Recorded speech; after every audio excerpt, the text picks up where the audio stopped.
ओम नमो भगवते वासुदेवाय नमः। तो आइए आज रसपान करते हैं पौष पुत्रदा एकादशी की व्रत कथा का। धर्मराज युधिष्ठिर कहने लगे, हे भगवान, आपने पौष कृष्ण एकादशी अर्थात सफला एकादशी का महात्म्य बताकर बड़ी कृपा की। अब आप कृपा करके मुझे पौष माह के शुक्ल पक्ष की एकादशी के विषय में भी बतलाइए। इस एकादशी का क्या नाम है तथा इसके व्रत का क्या विधान है, इसकी विधि क्या है, इसका व्रत करने से किस फल की प्राप्ति होती है और उसमें कौन से देवता का पूजन किया जाता है। कृपया यह सब विधान पूर्वक कहिए। भगवान श्री कृष्ण बोले, पौष माह के शुक्ल पक्ष में आने वाली इस एकादशी को पौष पुत्रदा एकादशी कहा जाता है। इसमें भी नारायण भगवान की पूजा की जाती है। विधि पूर्वक इस व्रत को करना चाहिए। इस चर और अचर संसार में पुत्रदा एकादशी के व्रत के समान दूसरा कोई व्रत नहीं है। इसके पुण्य से मनुष्य तपस्वी, विद्वान व लक्ष्मीवान होता है। इसकी मैं एक कथा कहता हूँ, सो तुम ध्यानपूर्वक सुनो। भद्रावती नामक नगरी में सुकेतुमान नाम का एक राजा राज्य करता था। उसके कोई पुत्र नहीं था। उसकी स्त्री का नाम सव्या था। वह निपुत्री होने के कारण सदैव चिंतित रहा करती थी। राजा के पितर भी रो रो कर पिंड लिया करते थे और सोचा करते थे कि इसके बाद हमको कौन पिंड देगा। राजा को भाई, बांधव, धन, हाथी, घोड़े, राज्य और मंत्री, इन सब में से किसी से भी संतोष नहीं होता था। वह सदैव यही विचार करता था कि मेरे मरने के बाद मुझको कौन पिंडदान करेगा। बिना पुत्र के पितरों और देवताओं का ऋण मैं कैसे चुका सकूंगा।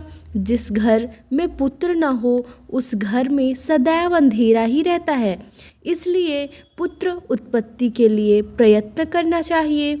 जिस मनुष्य ने पुत्र का मुख देखा है वह धन्य है। उसको इस लोक में यश और परलोक में शांति मिलती है, अर्थात उनके दोनों लोक सुधर जाते हैं। पूर्व जन्म के कर्म से ही इस जन्म में पुत्र, धन आदि प्राप्त होते हैं। राजा इसी प्रकार रात दिन चिंता में लगा रहता था। एक समय तो राजा ने अपने शरीर को त्याग देने का निश्चय किया, परंतु आत्मघात को महान पाप समझकर उसने ऐसा विचार करता हुआ अपने घोड़े पर चढ़कर वन को चल दिया तथा पंछियों और वृक्षों को देखने लगा। उसने देखा कि वन में मृग, व्याघ्र, सूअर, सिंह, बंदर, सर्प आदि सब भ्रमण कर रहे हैं। हाथी अपने बच्चों और हथिनियों के बीच घूम रहा है। इस वन में कहीं तो गीदड़ अपने कर्कश स्वर में बोल रहे हैं, कहीं उल्लू ध्वनि कर रहे हैं। वन के दृश्यों को देखकर राजा सोच विचार में लग गया। इसी प्रकार आधा दिन बीत गया। वह सोचने लगा कि मैंने कई यज्ञ किए, ब्राह्मणों को स्वादिष्ट भोजन से तृप्त किया, फिर भी मुझको दुख प्राप्त हुआ क्यों। राजा प्यास के मारे अत्यंत दुखी हो गया और पानी की तलाश में इधर उधर फिरने लगा। थोड़ी दूर पर राजा ने एक सरोवर देखा। उस सरोवर में कमल खिले थे तथा सारस, हंस, मगरमच्छ आदि विहार कर रहे थे। उस सरोवर के चारों तरफ मुनियों के आश्रम बने हुए थे। उसी समय राजा के दाहिने अंग फड़कने लगे। राजा शुभ शकुन समझकर घोड़े से उतरकर मुनियों को दंडवत प्रणाम करके बैठ गया। राजा को देखकर मुनियों ने कहा, हे राजन, हम तुमसे अत्यंत प्रसन्न हैं। तुम्हारी क्या इच्छा है सो कहो। राजा ने पूछा, महाराज, आप कौन हैं और किस लिए यहाँ आए हैं, कृपा करके बताइए। मुनि कहने लगे कि हे राजन, आज संतान देने वाली पुत्रदा एकादशी है। हम लोग विश्वदेव हैं और इस सरोवर में स्नान करने के लिए आए हैं। यह सुनकर राजा कहने लगा कि महाराज, मेरे भी कोई संतान नहीं है। यदि आप मुझ पर प्रसन्न हैं तो एक पुत्र का वरदान दीजिए। मुनि बोले, हे राजन, आज पुत्रदा एकादशी है, आप अवश्य ही इसका व्रत करें। भगवान की कृपा से अवश्य ही आपके घर में पुत्र होगा।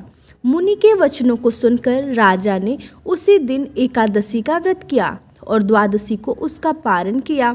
इसके पश्चात मुनियों को प्रणाम करके महल में वापस आ गया। कुछ समय बीतने के बाद रानी ने गर्भ धारण किया और 9 महीने के पश्चात उनके एक पुत्र हुआ। वह राजकुमार अत्यंत सूरवीर, यशस्वी और प्रजापालक हुआ। श्री कृष्ण बोले, हे राजन, पुत्र की प्राप्ति के लिए पुत्रदा एकादशी का व्रत करना चाहिए। जो मनुष्य इस महात्म्य को पढ़ता या सुनता है, उसे जानते हैं स्वर्ग की एकादशी के व्रत में हमें क्या खाना चाहिए और क्या नहीं खाना चाहिए। हिंदू धर्म में एकादशी व्रत का बड़ा महत्व है। शास्त्रों के अनुसार हर माह 2 एकादशी आती है, एक कृष्ण पक्ष में और दूसरी शुक्ल पक्ष में। सभी धर्मों के नियम भी अलग अलग होते हैं। खासकर हिंदू धर्म के अनुसार एकादशी व्रत करने की इच्छा रखने वाले मनुष्य को दशमी के दिन ही कुछ अनिवार्य नियमों का पालन करना चाहिए। इन दिनों कुछ चीज़ों का सेवन निषेध माना जाता है, तो आइए जानते हैं। एकादशी के दिन यथाशक्ति अन्न दान करें, किंतु स्वयं किसी अन्य का दिया हुआ अन्न कदापि ग्रहण न करें। किसी कारणवश निराहार रहकर व्रत करना संभव न हो तो एक बार भोजन करें। इस दिन दूध या जल का सेवन कर सकते हैं। एकादशी व्रत में शकरकंद, कट्टू, आलू, साबूदाना, नारियल, काली मिर्च, सेंधा नमक, दूध, बादाम, अदरक, चीनी आदि पदार्थ खाने में शामिल कर सकते हैं। एकादशी का उपवास रखने वाले को दशमी के दिन मांस, लहसुन, प्याज, मसूर की दाल आदि निषेध वस्तुओं का सेवन नहीं करना चाहिए। एकादशी के दिन प्रातः लकड़ी का दातून न करें। इस दिन वृक्ष से पत्ता तोड़ना वर्जित है, अतः स्वयं गिरा हुआ पत्ता लेकर सेवन करें। नींबू, जामुन या आम के पत्ते लेकर चबा लें और अंगुली से कंठ साफ कर लें। यदि यह संभव न हो तो पानी से 12 बार कुल्ले कर लें। एकादशी के दिन व्रतधारी व्यक्ति को गाजर, सलजम, गोभी, पालक इत्यादि का सेवन नहीं करना चाहिए। एकादशी पर श्री विष्णु की पूजा में मीठा पान चढ़ाया जाता है, लेकिन इस दिन पान खाना भी वर्जित है। फलों में केला, आम, अंगूर, बादाम, पिस्ता इत्यादि अमृत फलों का सेवन करें। सूखे मेवे जैसे बादाम, पिस्ता आदि का सेवन किया जा सकता है। एकादशी तिथि पर जौ, बैगन और सेमफली नहीं खानी चाहिए। इस व्रत में सात्विक भोजन करें। कोई भी नशीले पदार्थ का सेवन नहीं करना चाहिए। प्रत्येक वस्तु प्रभु को भोग लगाकर तथा तुलसी दल छोड़कर ग्रहण करना चाहिए।